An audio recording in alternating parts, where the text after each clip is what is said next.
All right, so do you remember? Let me start this conversation a little bit differently, only because many of you probably don't remember, but I do. I do remember back in about the 2008 to 2010 time frame, there were massive delinquencies. The housing market was collapsing, and the amount of delinquencies for associations skyrocketed, which meant that there were large numbers of people within each community not paying their HOA assessments. So it really limited the board on the amount of income coming in to meet the expenses of the association, right? When you have, let's just say, 10, 15, 20% of association members who decide to not pay their HOAs because they're not even paying their mortgage payments, right? That means that the board has to decide which services to start cutting. That means that they're not funding reserves.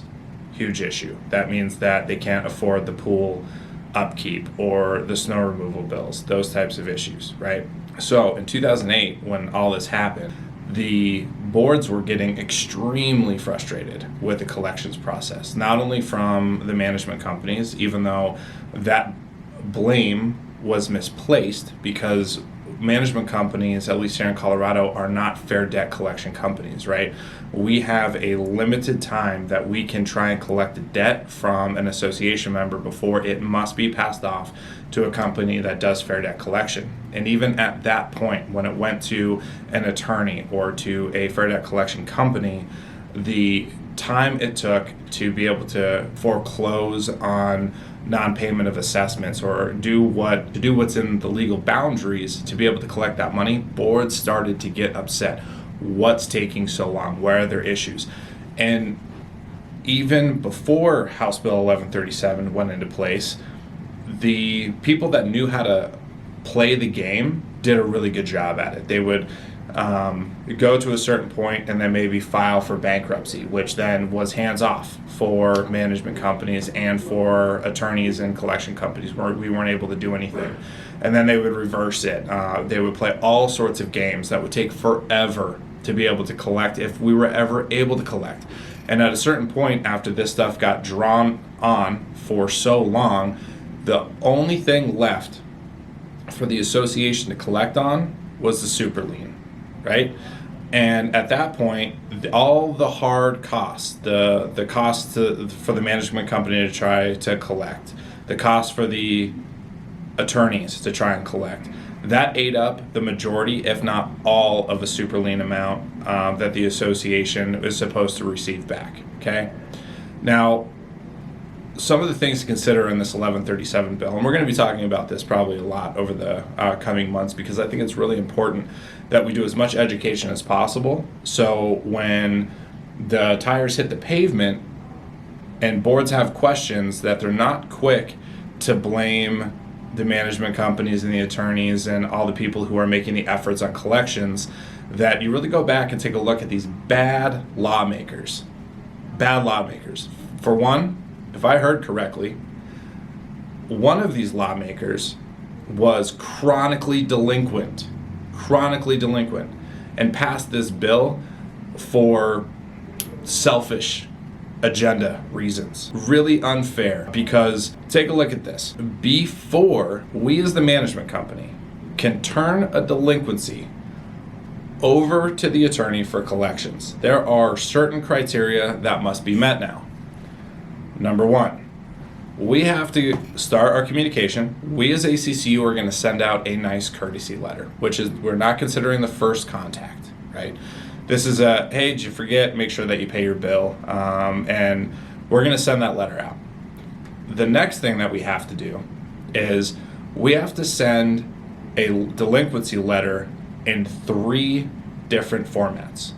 Number one, we have to go out to the unit and post it on the property. Probably could be dangerous, but we're going to find out, okay? So we're going to have to post it to the property.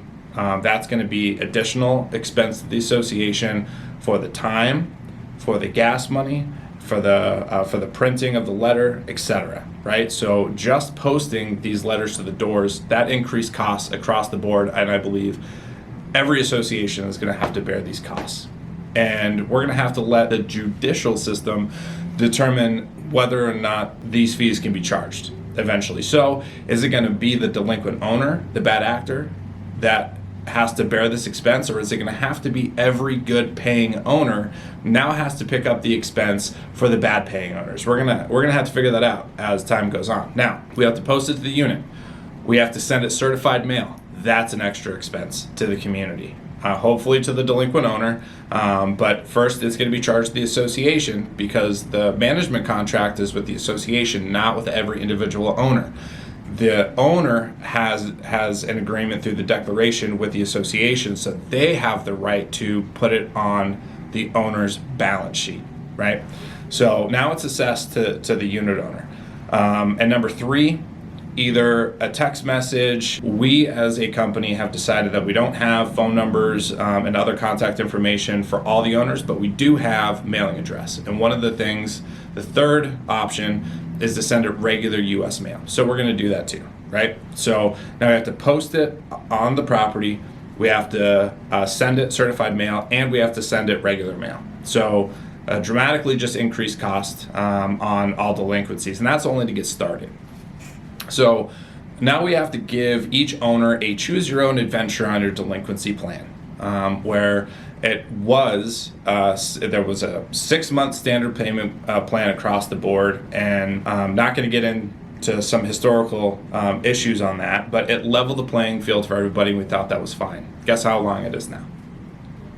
I'll wait, because we're all going to be waiting a long time, because you are an owner can choose to have a payment plan as low as $25 a month for 17 months with a balloon payment on the 18th month. Within this payment plan, these 18-month payment plans, now mind you, this is 18 months that will transpire before a collections company can get involved to collect these debts, right? And within those 18 months, they allow delinquent owners to violate that agreement as many as 3 times. Logistically speaking, right? Now we have to drive to the property, post it to the door. We have to make sure that we hold on to every communication that happens on these delinquencies, and we have to follow the 2 other critical steps, those 3 things. Then we have to do a choose your own adventure with homeowner to have maybe 18 equal payments, 17 payments of whatever number they want, as low as $25 with a balloon payment on the end, or a payment plan of the homeowner's choice. So now we have 3 different payment plans that we have to monitor depending on how that owner wants to pay, right? Logistically, that can be very difficult. And they can violate it up to 3 times, which we have to track that as well. The time it is going to take for us just to handle delinquencies, if there is any type of economic slowdown, housing issue, anything near what we saw in 2008, the amount of work that this is going to take is going to be so costly. And what I'm concerned about, especially for our industry, is that these legislators have given knee-jerk reactions by vetoing licensing, right? All of our board members had like this whiplash to all of that happened. And now this House Bill 1137 nonsense and everything that the legislature continues to try and do. Now, I understand that they think that their hearts are in the right place, but they continue to implement bad legislation. They didn't even give us enough time as stakeholders to have an opinion in this process. They rammed this bill through so hard that we are all having whiplash. And I guarantee you, mark my words, I guarantee you that we're gonna have to redo all of our policies and procedures. They're gonna come back, figure out that what they did is a terrible thing, and they're going to have to amend it, and there's going to be some type of cleanup bill next year that's going to make us have to do this all over again. I wish they would quit wasting our time on all of this ridiculous nonsense. We are going to honor the spirit of this bill. and what we think the intention of it is, even though they've done a very poor job.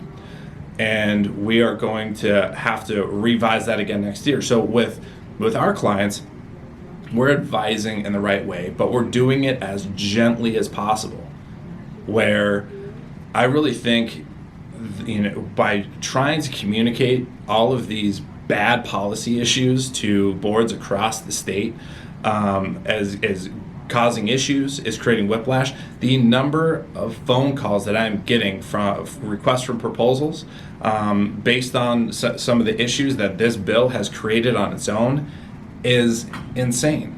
And why does the legislature keep stirring the pot so bad? Things were working really good. Now, a little bit ago, when I said, and with Senate Bill 89-100, I believe it was, that required a 6-month payment plan, before that happened, the state kind of left it up to us to decide how to run things, right?